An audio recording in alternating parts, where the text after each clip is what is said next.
Hello दोस्तों, आप सभी का स्वागत है आपके अपने YouTube चैनल अंकित क्लासेस पे। चलिए हम लोग फिर से NTPC का सेट 7 तक तो कंप्लीट किए हुए थे। अब आगे सेट नंबर 8 पे चलते हैं। देखिए सेट नंबर 1 का सबसे पहला क्वेश्चन आपके सामने में है। कहा गया है कि 3 अंकों वाली एक संख्या में सैकड़ों के स्थान पर कहा जा रहा है कि सैकड़ों के स्थान वाला अंक जो है वो इकाई के स्थान के अंक का 2 गुना है। यानी 3 अंक का संख्या है जिसमें सैकड़ा और इकाई अंक के बारे में कहा जा रहा है। आपको पता है इकाई अंक मेरा ये होगा, बीच में कोई और संख्या है दहाई अंक, उसके बाद सैकड़ा अंक। उसके बाद क्या कहा जा रहा है कि उसके सभी अंकों का योगफल 18 है। सभी अंकों का योगफल 18 है, इसका मतलब ये तीनों डिजिट जो आएगा वो तीनों डिजिट का योगफल 18 होना चाहिए।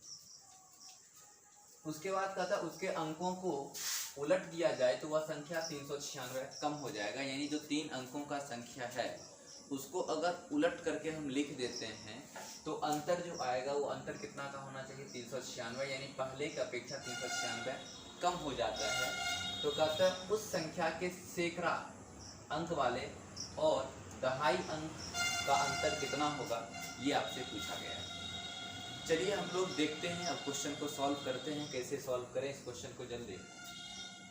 तो सबसे पहले ये कहा गया कि जो सैकड़ा के स्थान पर जो अंक आएगा वो इकाई के स्थान वाले अंक का क्या होगा, 2 गुना होगा।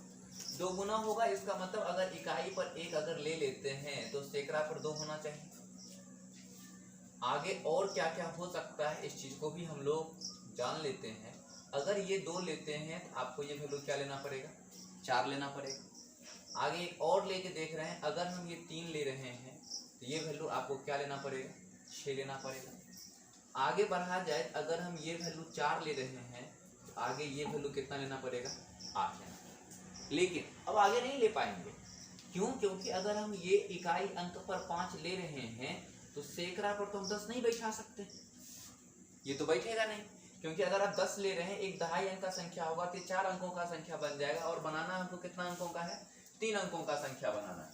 तो आप ना यहाँ पर 10 नहीं ले सकते हैं, ये लाइन क्या हो जाएगा आपका, गलत हो जाएगा।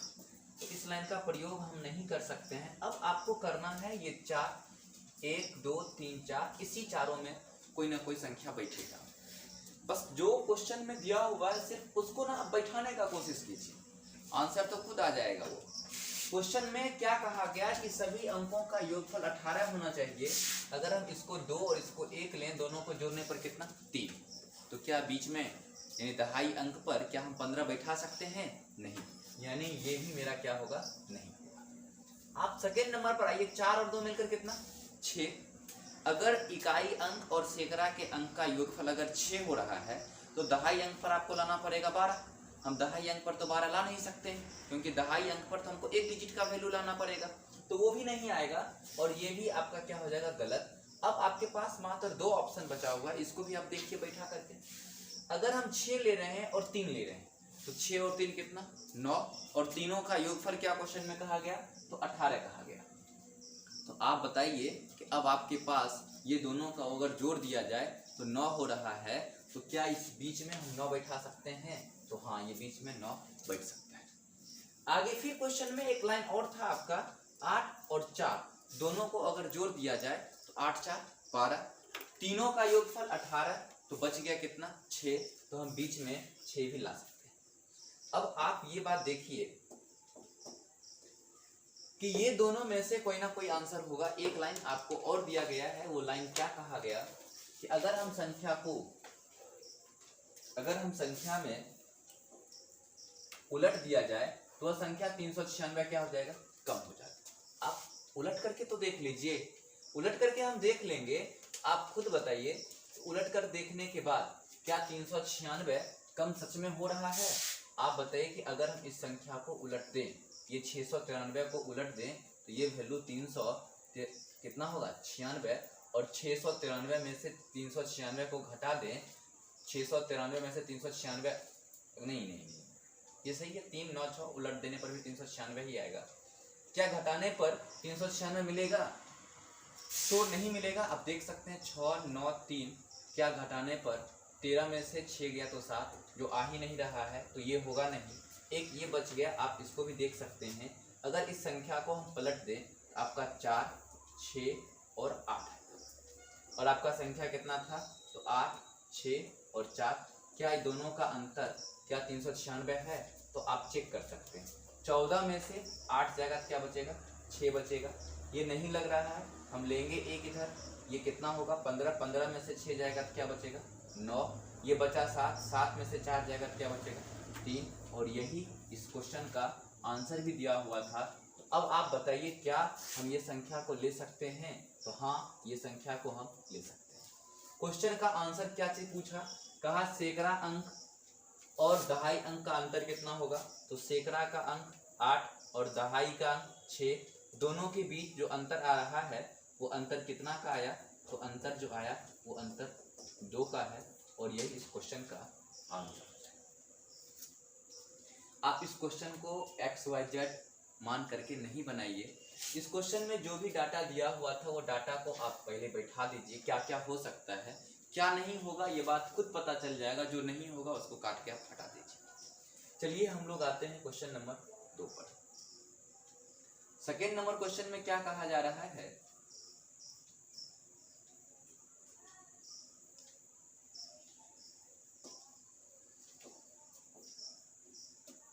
कहा गया कि ए ने 5400 रुपया में एक वस्तु खरीदा। 5400 रुपया में वस्तु खरीद रहा है और इसे 30% की हानि पर बेचा जाता है। कहता है इसे प्राप्त राशि से, यानी बेचने के बाद जो राशि मिला उस राशि से कहता है एक वस्तु खरीदा और उसे 60% के लाभ पर बेच देता है। इस प्रकार उसे कुल कितना लाभ हुआ है, ये आपसे पूछा गया है। जरूरी नहीं है कि इस क्वेश्चन में हम 5400 लेकर के बनाए तभी आंसर आएगा। कहता है इस बात को कि कितना रुपया लाभ हुआ है, तब 5400 को लेकर के हम बनाते। लेकिन क्वेश्चन में क्या कहा गया? सिर्फ लॉस और लाभ के बारे में कहा गया, वो भी परसेंटेज के बारे में कहा जा रहा है। तो इस 5400 से कोई मतलब नहीं है। आपको पता है कि परसेंटेज और लाभ हानि या फिर साधारण ब्याज को बनाने के लिए अपना क्या करते हैं कि टोटल वैल्यू को अपना 100 मान लेते हैं। आप यहाँ भी 100 पे बना सकते हैं। अगर टोटल वैल्यू 100 होता, 30% का अगर हानि हुआ तो आप बताइए कि वो कितना में बेच दिया? 70। आगे कहा कि अब 60% के लाभ पर बेचेंगे, यानी इस 70 रुपया का एक सामान खरीदे और 60% का लाभ लेकर के बेच दिए। तो 60% का लाभ लेकर के बेच दिए, तो आप बताइए 60% का मतलब 3/5। 3/5 का वैल्यू आप यहाँ से निकालेंगे तो 14 और 14 गुना 3 42, यानी 70 का आप अगर 60% निकालते हैं तो 70 का 60% कितना होगा? 42, और 42 जोड़ देंगे, ये वैल्यू 100 कितना आएगा? 12 आ जाएगा। 112 आया, इसका मतलब क्या? इसका मतलब 12% का क्या हो जाएगा? लाभ हो जाएगा। तो क्या हम लोग यहाँ पर 12% का लाभ, तो अब यहाँ पे 112 आया, इसका मतलब 100 से कितना ज्यादा? 12 ज्यादा, इसीलिए लाभ कितना हुआ? 12%, और आपका ऑप्शन नंबर क्या हो जाएगा? बी हो जाएगा। अब इसी क्वेश्चन को आप इतना भी नहीं करते, आप बिना ये सब किए हुए भी बना सकते हैं। चलिए हम देखते हैं वो कैसे बनेगा।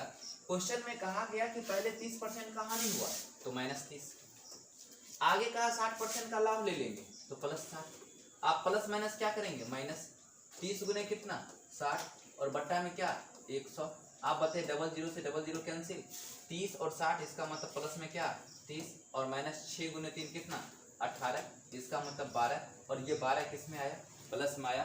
तो प्लस में आया तो 12% का क्या होगा? लाभ हो जाएगा। चलिए हम लोग बढ़ते हैं क्वेश्चन नंबर 3 पे। तीसरा नंबर क्वेश्चन में क्या कहा जा रहा है? एक टोकरी में सेब प्रत्येक मिनट के बाद दोगुना हो जाता है। यानी ये एक ना टोकरी है, ये एक टोकरी है, और इस टोकरी में प्रत्येक मिनट के बाद सेब जो है वो ना दोगुना हो जाता है। प्रत्येक मिनट के बाद दोगुना हो जाता है। 40 मिनट में टोकरी पूरी तरीका से भर जाता है। एक सिंपल सा एग्जांपल हम आपको दे रहे हैं। अगर टोकरी में 100 सेब अगर होता, और क्वेश्चन में ये कहा जाता कि 40 मिनट में पूरे टोकरी भर गया और एक टोकरी में मात्र 100 सेब आया, तो आप ये बात बताइए कि एक टोकरी में अगर 100 सेब है और ये 100 सेब जो है 40 मिनट में भर गया, और आपके क्वेश्चन में क्या कहता है कि प्रत्येक मिनट के बाद 2 गुना हो जाता, तो आप ये बात बताइए कि 39 मिनट पर जो हुआ होगा वो 39 मिनट में जो सेव होगा वो तो 50 से सेव होगा। तब ना अगले मिनट में जो गए, तो अगले मिनट में जब 40 मिनट के ऊपर गए तो 50 से कहाँ पहुंचा दिया, 100 पर पहुंचा दिया। आप एक बात और बताइए कि अगर हम 38 मिनट की बात बताते हैं तो 38 मिनट में मेरी टोकरी में कितना सेव होगा, तो 25। क्यों? क्योंकि 38 से 39 गए तो 25 का 2 गुना, 39 से 40 गए तो 50 का 2 गुना, 100 हो गया। अब आइए क्वेश्चन आप इसमें, आपके क्वेश्चन में कहा कि 40 मिनट में पूरी टोकरी भरा हुआ है, तो आप बताइए कि 39 मिनट पर जो हम होंगे तो 39 मिनट पर टोकरी तो आधा होगा, क्या होगा। अब 39 के बैक आइए, 39 के बैक अगर हम आएंगे तो कहाँ आएंगे, 38 मिनट। 39 मिनट पर टोकरी मेरा कितना था, आधा। 38 मिनट पर हम आएंगे तो आधा का भी आधा, 1/2 का भी 1/2, तो 1 कितना, 4। आप ये बात बताइए फिर से हम आधा जाएं तो कहाँ जाएंगे, 37 मिनट पे। 37 मिनट पर 1/4 का भी आधा आएगा, तो 1 क्या होगा, 8। और क्वेश्चन में शायद यही बात आपसे पूछा गया कि 1/8 भाग भर जाता होगा किस समय, तो किस समय भरेगा, 37 मिनट में। आंसर आपका 37 मिनट। आप एक चीज यहाँ से भी देख सकते हैं, 38 मिनट में कितना, 25। 100 का क्या भाग, 1/4 यानी चौथा भाग। अब देख सकते हैं 38 मिनट में 1/4 क्या हो रहा है, पूरे भरा हुआ था, फ्रैक्शन में पूरा भरल का क्या लेते हैं, 1। यहाँ आए 1/2 मतलब आधा किए, फिर यहाँ से यहाँ आए फिर आधा किए, फिर यहाँ से यहाँ आए फिर से आधा किए, यानी कहाँ पहुंच गए, 1/8 पे। और 1/8 के बारे में ही आपसे क्या किया जा रहा है, पूछा जा रहा है। और 1/8 भाग कहाँ भरेगा, तो 37 मिनट में भरेगा। चलते हैं हम लोग अगले क्वेश्चन पे। अगला क्वेश्चन आपको दिया हुआ है, क्वेश्चन नंबर है 4। चौथा नंबर क्वेश्चन क्या कहा कि 2 लीटर 3 लीटर 1 लीटर क्षमता के बर्तन, यानी 3 बर्तन का क्षमता आपके पास में है और तीनों लीटर का क्षमता, यानी 3 बर्तन का जो क्षमता था वो क्षमता किस अनुपात में है, तो क्या हम लोग ऐसा बात कहें कि ये अनुपात जो है वो 2:3:1 का है। आगे कहा गया दूध और पानी का अनुपात 5:3, यानी इस 2 में 5:3 है, इसमें 3:1 है और इसमें 9:7 दिया हुआ है। आगे क्वेश्चन में कहा कि सभी मिश्रण को बड़े बर्तन में मिला दिया गया। ये सारा मिश्रण को उठा करके हम एक तीसरे बर्तन में मिला देंगे। पहला नंबर आप ये 2:3:1 क्यों लिखे, क्योंकि पहला बर्तन का क्षमता 2 लीटर, उसके बाद अगला का 3 लीटर, उसके बाद तीसरा का क्या लीटर, 1 लीटर है। ये ना बर्तन के आयतन का अनुपात है। और नीचे में जो बर्तन दिया हुआ है जो 2 लीटर का क्षमता का है उसका अनुपात 5:3, जो 3 लीटर वाला है उसका क्षमता 3:1, जो 1 लीटर का है उसका क्षमता 9:7। फिर आगे देखिए, आगे कहा सभी मिश्रणों को बड़े बर्तन में मिलाया गया। ये सभी को उठा करके एक बड़ा बर्तन में मिला देंगे, तो कहते हैं दूध और पानी का अनुपात क्या होगा। हम आपको एक सबसे सरल तरीका बता रहे हैं, आप इस तरीका को थोड़ा सा देखिए। क्वेश्चन में आपके पास जो मिश्रण का अनुपात दिया हुआ था वो पहला का अनुपात 5:3, दूसरा का अनुपात 3:1 और तीसरा का अनुपात 9:7। आप सिर्फ एक बात बताइए, इस तीनों को अगर दूध और पानी जोड़ दिया जाए तो इसको जोड़ने पर जो वैल्यू आ रहा है ये 5 और 3 8, ये 3 और 1 4 और ये 9 और 7 16, यही आपको आंसर लाएगा। अभी जो आप तीनों को जोड़ने पर लाए हैं तो तीनों का वैल्यू का अगर हम लोग एलसीएम ले तो एलसीएम कितना आएगा, 8 4 और 16 का एलसीएम 16। आप ये बात बताइए कि ये 16 पुराने के लिए 8 को किससे गुना करना पड़ेगा, 2 से। 8 को 2 से गुना करना पड़ा। इस 4 को किससे गुना करना पड़ा, 4 से। 16 को तो गुना 1 से ही करना पड़ेगा। आगे अब इतना चीज करने के बाद आप ये चीज देखिए, क्या सबका आयतन अलग अलग है कि सबका आयतन बराबर है? अलग अलग है। जो जो उसका आयतन है उस संख्या से भी आप गुना कर लीजिए। अगर हम गुना करते हैं तो पहला बर्तन का आयतन 2, तो 2 से गुना, दूसरा बर्तन का आयतन 3, 3 से गुना, तीसरा बर्तन का आयतन 1, 1 से गुना। अब आप सोच रहे होंगे कि क्वेश्चन को जल्दी कैसे बनेगा, ये तो वैल्यू हमको इसका पूछा जा रहा है। तो जो आप ना एक्स्ट्रा गुना किए हुए हैं ना, ये गुना जो है अनुपात के दोनों मान में गुना करना पड़ेगा। तो आप बताइए 2 गुने 2 मतलब कितना? यहाँ 4 से, यहाँ भी कितना? 4 से, ये 4 किया कितना? 12, यहाँ भी 12, यहाँ भी 12।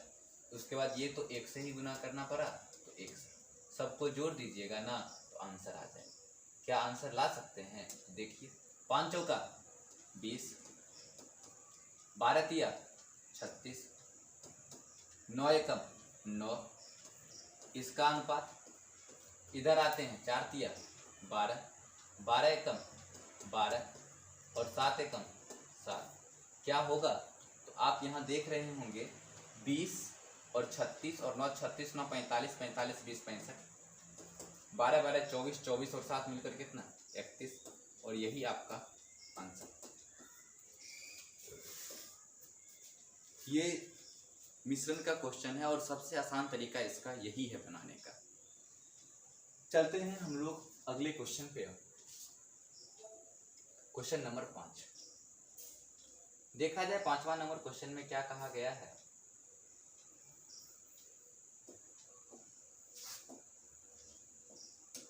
कहा यह जा रहा है कि पाइप P Q से 2 गुना तेज है।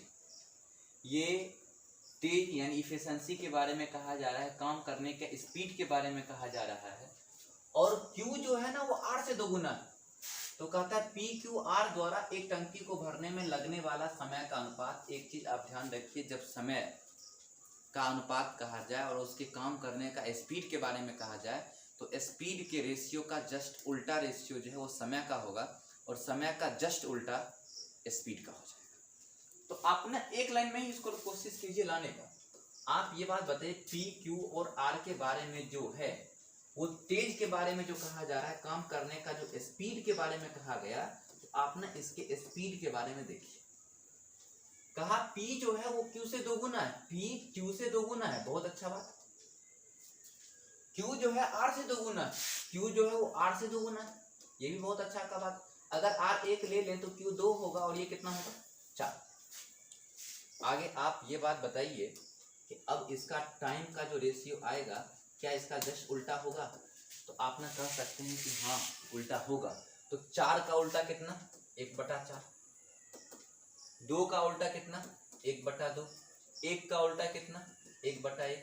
तो आप इसका सॉल्यूशन ना करके आपने इसको डायरेक्ट सॉल्व कर सकते। कैसे? अगर आपको उल्टा करके लिखना हो, जब रेशियो तीनों दिया हुआ हो, तो आपको P को लिखना है तो P को ढकिए और 2 को 1 से गुना करेंगे तो क्या आएगा? Q लिखना है, Q को ढकिए, 4 को 1 से गुना करेंगे तो क्या आएगा? 4। R को ढकना है, R को ढकिए, 4 को 2 से गुना करेंगे क्या आएगा? 8। ये रेशियो 1:2 और क्या आएगा? 4। और यही इस क्वेश्चन का आंसर हो जाएगा, 1:2:4। आगे बढ़े। चलिए अगला क्वेश्चन पे आते हैं। Question number 6।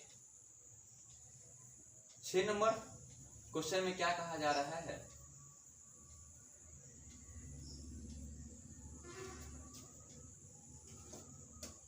कहा गया कि A और B एक ही समय पर क्रमशः X और Y स्थान से एक दूसरे की ओर बढ़ते हुए चलना। यहाँ थोड़ा शुरू होगा, शुरू करते हैं। A की चाल B की चाल से 20% अधिक है, यानी A की चाल B की चाल से 20% अधिक है। कहते हैं रास्ते में मिलने के बाद A और B को क्रमशः Y और X तक पहुंचने में 2.5 घंटा और X घंटे लगते हैं। ये थोड़ा सा क्वेश्चन में अलग अलग बात लिखा गया है। क्या होना चाहिए? क्या कि रास्ते में मिलने के बाद A और B को क्रमशः A और B एक ही समय से चल रहा है। एक A और B को Y और X तक पहुंचने में ये 2.1/2 घंटा लग रहा है और इसे अपना स्मॉल x दे दीजिए, x घंटे लगता है, तो ये x का मान क्या होगा ये आपसे पूछा जा रहा है, क्योंकि एक x कैपिटल जो है वो पहले से दिया हुआ है। तो जब ये क्वेश्चन क्या कहा फिर से समझिए, a और b एक ही स्थान से x और y की ओर एक दूसरे की ओर बढ़ता है, यानी ये x और ये है y, a और b चलना शुरू करता है, एक इधर और एक इधर। कहता है a की चाल b की चाल से 20% अधिक है, a का चाल b से अधिक है, कितना परसेंट? 20%, तो b 100, a कितना होगा 120, ये 6 होगा, तो ये कितना होगा 5 होगा। रास्ते में मिलने के बाद, यानी रास्ते में अगर मान लिया जाए कि यहाँ पर मिल गया, तो आगे क्या कहता है, a और b को क्रमशः y और x तक पहुंचने में 2.1/2 घंटा, यानी पहले को लगा 2.1/2 घंटा और एगो को लग रहा है x घंटा, तो x का मान क्या होगा पूछा गया। जब भी इस टाइप का क्वेश्चन आवे तो आप ना एक चीज ध्यान रखिए कि यहाँ पर स्पीड 1 बट्टे स्पीड 2 बराबर √t2 - t1 होगा। जो टाइम पहले आता है वो टाइम t1 और जो टाइम बाद में आएगा वो टाइम t2 होगा। अब इसको आप हटा दीजिए, इसको लिखने से कोई फर्क नहीं पड़ेगा। इसको हटाने के बाद आप क्या देख रहे हैं कि a की चाल b की चाल से 20% अधिक, यानी पहला का चाल 20% ज्यादा होगा, यानी ये अगर 120 है तो नीचे वाला कितना होगा 100। उसके बाद t2 हमको तो निकालना ही है और t1 का वैल्यू 2.1/2 घंटा, तो 2 × 2 4, 4 और 1 5/2, 5/2 को 2.5 लिख सकते हैं, ये 2.5 2.1/2 के बदले लिखा। अब यहाँ से आप हमको बताइए, क्या इसको हम ऐसा बात कह दें, ये 6 और ये कितना 5। अब यहाँ से इसको अगर सॉल्यूशन किया जाए तो t2 का वैल्यू क्या आ सकता है ये आपको निकालना है। तो हम लोग कोशिश कर रहे हैं इसको निकाल देने का। क्या ये 6/5 बराबर 6/5 ना नहीं लेते हैं, क्या करते हैं कि जब ये रूट को ना बराबर के इधर भेज देंगे तो स्क्वायर कर देगा, ये 36 और बट्टा में क्या हो जाएगा 25, बराबर में क्या होगा t2 बट्टे 2.5। अब यहाँ से क्या हम लोग इसका वैल्यू निकाल सकते हैं, तो हाँ निकाल सकते हैं। t2 का तो वैल्यू निकालना है। आप ये बात बताइए कि ये इसका क्या गुना चल रहा है, तो ये इसका 10 गुना चल रहा है, 10 से कट जाएगा। ऊपर नीचे को अगर काट दिया जाए तो ऊपर नीचे कटेगा, ऊपर नीचे कितना बार में कटेगा, तो 18 और 5, यानी t2 का जो वैल्यू होगा वो 18/5 और 18/5 का मतलब 3.3/5 और यही इस क्वेश्चन का। आगे बढ़ते हैं अगले क्वेश्चन पे। क्वेश्चन नंबर आपका 7वां। देखिए 7वां नंबर क्वेश्चन में क्या कहा गया है,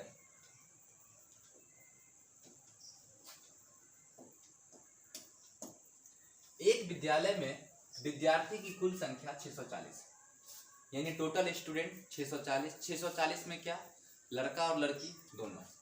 कहता है जिनमें लड़कों की संख्या का लड़कियों की संख्या से अनुपात 5:3 है, यानी बॉयज और गर्ल्स का रेशियो 5:3 है। यदि विद्यालय में 30 लड़कियां का नामांकन किया जाता तो विद्यालय में कितने लड़कों का नामांकन होना चाहिए ताकि लड़कों की संख्या और लड़कियों की संख्या का अनुपात 14:9, यानी अंत में अनुपात क्या लाना है, तो 14:9 लाना है। आप इस क्वेश्चन को फिर से देखते हैं, क्या क्वेश्चन में कहा गया। आपके क्वेश्चन में कहा गया कि दोनों को अगर ऐड कर दें तो 8, और आपके क्वेश्चन में दोनों का वैल्यू 640। तो आप ये बात बताइए कि एक का वैल्यू यहाँ कितना आएगा, 8 से कटेगा कितना बार में 80 बार में, यानी लड़का जो है वो 400 और लड़की जो है वो लड़की कितना 240। आप एक बात बताइए, क्वेश्चन में क्या कहा गया था, क्वेश्चन में ये कहा गया कि 30 लड़की का नामांकन किया गया, पहले लड़की कितना था 240, 30 लड़की का नामांकन अगर हो जाता है तो ये वैल्यू जो है 200 कितना हो जाएगा 70। लेकिन आप याद कीजिए अनुपात अंत में जाकर के कितना हो जाएगा 14:9 हो जाएगा। अगर 14:9 हो गया इसका मतलब लड़की जो है यानी गर्ल्स जो है उसका रेशियो कितना 9, तो 9 का वैल्यू किसके बराबर 270 के बराबर। जब 9 का वैल्यू 270 के बराबर होगा तो 1 का वैल्यू किसके बराबर होगा? 30 के बराबर। जब 1 का वैल्यू 30 के बराबर है, ये कितना होना चाहिए? ये 14 गुने 30, यानी ये वैल्यू, यानी अगर इसको हम 30 से गुना करके देख लें, ये 30 से गुना होकर के जाएगा, ये वैल्यू 420 होना चाहिए। 420 होना चाहिए। लड़का है कितना? 400। आप खुद बताइए कि क्या चीज जोड़ दें आंसर हो जाएगा? तो आपको 20 ऐड करना पड़ेगा, तो आंसर आपका यही 20 आपका आंसर हो जाएगा। बढ़िया, अगले क्वेश्चन पे चलिए। क्वेश्चन नंबर आपका 8 आ गया। देखिए 8वां नंबर क्वेश्चन में क्या कहा। 8वां नंबर क्वेश्चन में ये है,